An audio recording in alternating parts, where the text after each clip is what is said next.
modul 8 sesi 15.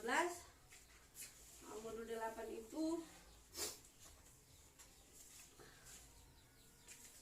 terkait mendukung pemetaan kemampuan keluarga dan rencana aksi dalam pencegahan dan penanganan stunting. Nah, modul 15-nya itu terkait komitmen melaksanakan rencana tindak lanjut atau yang dikenal dengan RTL.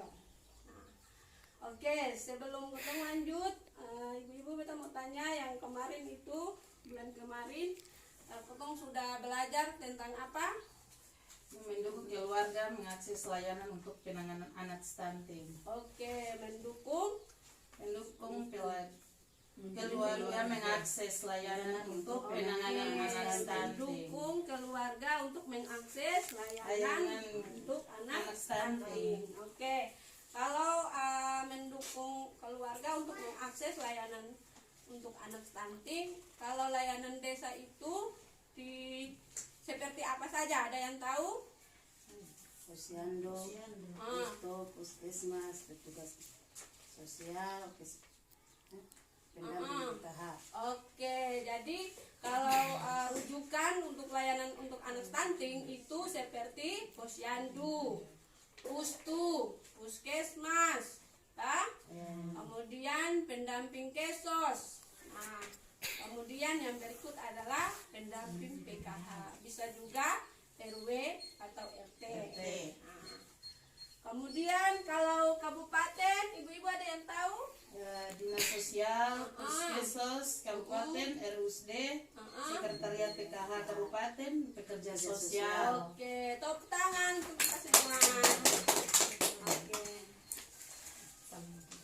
Jadi itu materi yang kemarin sudah dipaham dengan baik. Nah, selanjutnya kita akan lanjut pada komitmen melaksanakan rencana tindak lanjut atau yang dikenal dengan RKL. Nah, di sini komitmen ibu-ibu bisa lihat pada tabel janji diri pencegahan dan penanganan stunting. Nah, tabelnya seperti ini yang ibu-ibu sudah isi. Di sini kenapa tabel janji diri ini sangat penting, karena setiap apa yang ibu dapatkan materi tersebut, ibu akan mempraktekkan. Jadi prakteknya itu setelah ibu praktekkan, ibu wajib isi pada kolom tertentu. Nah, oke, coba dong lihat pada dong punya tabel janji diri peserta dalam pencegahan dan penanganan stunting itu. Ada kendala yang dong hadapi apa tidak? Ada. Oke, kalau ada, kita mulai dari pertanyaan pertama. Siapa yang mengalami kendala? Ayo. Di sesi 4 itu. Sesi 4 itu. Mendukung ibu dan ayah berikan stimulasi kepada janin. Itu saya tidak mengerti itu bagaimana itu. Masih kesulitan. Oke, jadi pada sesi 4 mendukung ibu dan ayah berikan stimulasi pada janin. Ibu masih kesulitan, ibu masih kesulitan. Jadi di sini saya jelaskan ulang bahwa mendukung ibu dan ayah berikan stimulasi pada janin itu sebenarnya dia sangat penting. Karena stimulasi itu diberikan bukan ketika anak itu sudah lahir, tetapi ketika ibu dinyatakan hamil. Nah, stimulasi di sini ada 3 stimulasi. Yang pertama, stimulasi terkait dengan sentuhan. Nah, stimulasi sentuhan ini itu saat anak berusia 3 bulan atau triwulan pertama. Itu sudah melakukan stimulasi sentuhan. Kemudian stimulasi yang berikut adalah stimulasi suara. Nah, stimulasi suara itu dilakukan saat anak usia 6 bulan atau 22 minggu. Nah, itu stimulasi suara sudah bisa dilakukan dari 14 sampai 27 minggu kalau ikut urutannya.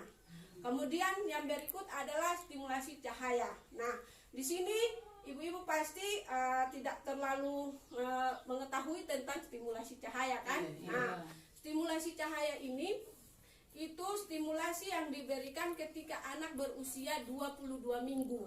Jadi itu sudah diberikan stimulasi cahaya. Untuk apa? Untuk janin itu dia bisa membedakan mana yang gelap dan mana yang terang. Jadi dia secara langsung merangsang otaknya. Kemudian stimulasi cahaya di sini lebih diarahkan untuk memberi senter, melakukannya dengan senter. Jangan melakukan dengan HP karena radiasi. Udah? Oke, jadi ibu bisa paham toh? Jadi ibu sudah tahu bulan-bulan mana saja yang ibu harus, atau usia berapa minggu ibu harus melakukan stimulasi pada janin. Jadi ibu itu biasa karena ibu belum tahu. Nanti ketika pulang ibu bisa mempraktekannya. Ajak bapak juga ya. Ya. Oke. Selanjutnya ada lagi? Ada kendala lagi? Ada. Oke, apa? Mendukung pemberian simulasi pada bayi 0 sampai 6 bulan. Saya belum mengerti simulasi pada bayi 0 sampai 6 bulan. Oke. Jadi begini, stimulasi bayi 0 sampai 6 bulan itu pada sesi 6.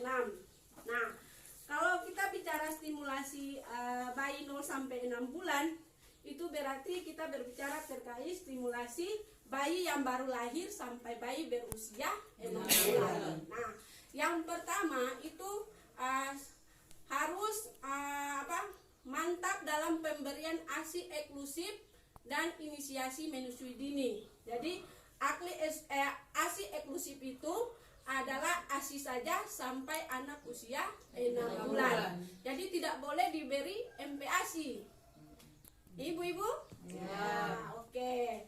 Selanjutnya inisiasi menyusui dini juga sangat penting. Nah, ketika bayi baru lahir, biasanya itu ASI yang berwarna kuning. Nah, itu dia bagus bagi kekebalan tubuh. Nah, jadi kemudian stimulasi di sini itu ibu bisa menyentuhnya dengan penuh kasih sayang saat ibu menyusui. Jadi tidak hanya menyusui saja, tetapi menyentuhnya dengan kasih sayang sambil menatap matanya. Kemudian yang berikut, ibu bisa juga berbincang atau mengobrol dengan bayi saat ibu menyusui. Agar apa? Agar bayi peka terhadap suara ibu. Kemudian yang berikut adalah ibu juga bisa bernyanyi. Nah, orang tua ibu bisa menyusui sambil bernyanyi. Jadi hal-hal yang bisa ibu lakukan, silakan ibu lakukan. Kemudian yang berikut adalah bermain. Nah, bermain di sini bisa menstimulasi kemampuan sensorik dan motorik pada otak anak. Nah, jadi di sini bermain itu bisa bermain hal-hal yang kecil seperti ciluk, bata. Biasanya kalau menyusui bisa bermain seperti itu. Kemudian yang berikut bisa membaca buku. Jadi ibu jangan tunggu anak itu dia usia dari bayi menjadi balita baru ibu bacakan buku. Tetapi semenjak dia berusia menuju ke 6 bulan, ibu sudah bisa terbiasakan dengan membaca buku. Karena buku itu adalah sumber kecerdasan. Kemudian yang berikut mendengar musik. Nah, bisa sambil mendengar musik, bagus juga musik yang berbau religi. Kemudian yang terakhir itu menyusui sambil memijat secara perlahan-lahan. Nah, gunanya memijat di sini adalah bisa terbangun ikatan lebih dekat antara ibu dengan anak. Jadi sentuhan itu secara perlahan-lahan sehingga bayi itu merasa nyaman. Oke, demikian sudah bisa pulang dan praktekkan? Bisa. Ibu, oke. Kemudian ada lagi? Ada sesi 11 itu mendukung CTPS. Kami belum melakukannya karena belum terbiasa. Oke. Sebenarnya kalau kita lihat CPTS atau cuci tangan pakai sabun, ini sebenarnya adalah hal-hal yang kecil dalam pencegahan stunting. Nah, tapi karena belum terbiasa, jadi kita belum rutin untuk melakukannya. Nah, namun CPTS ini sangat disarankan karena cuci tangan pakai air yang mengalir saja itu tidak bisa membunuh kuman. Kumannya masih ada di tangan. Nah, makanya kenapa dianjurkan untuk cuci tangan pakai sabun. Nah, cuci tangan pakai sabun itu biasanya dilakukan apa? Sebelum makan. Kemudian sebelum menyusui bayi, toh? Atau sebelum memberi makan bayi, toh? Kemudian sebelum apa? Sesudah buang air besar, toh? Kemudian sesudah memegang hewan atau unggas. Nah, itu. Jadi ibu-ibu itu kalau ibu nanti sudah terbiasa, pasti ibu akan rutin melakukannya. Oke, ada lagi? Ada lagi? Tidak ada, Oke. Jadi ibu-ibu apa yang sudah ibu-ibu isikan dan kendala yang tadi ibu-ibu sudah sampaikan, tolong kembali ke rumah itu dipraktekkan sesuai dengan apa yang telah ibu dapatkan. Kemudian yang berikut adalah karena komitmen melaksanakan rencana tindak lanjut. Jadi ibu-ibu di sini kita lebih ditekankan pada komitmen.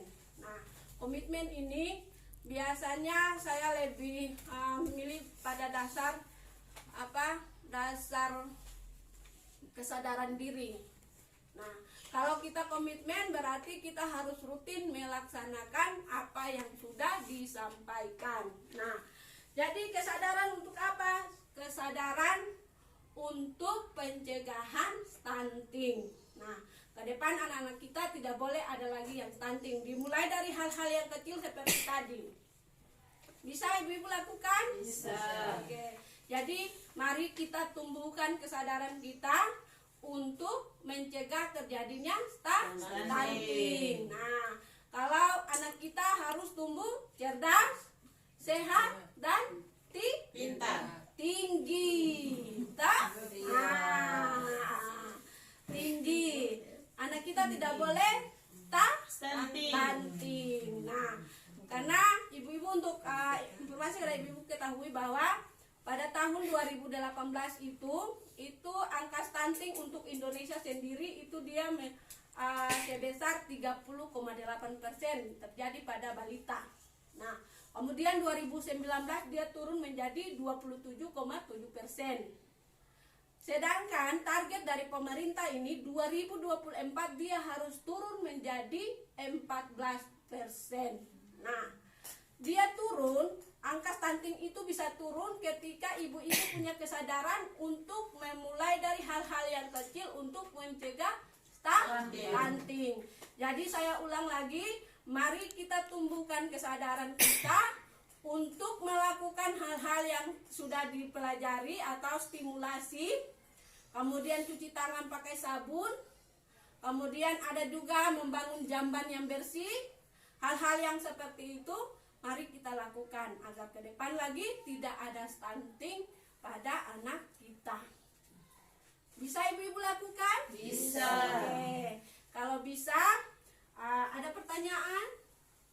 Ada pertanyaan apa tidak? Tidak. Oke, kalau tidak ada, saya kira sampai di sini saja. Assalamualaikum warahmatullahi wabarakatuh. Waalaikumsalam.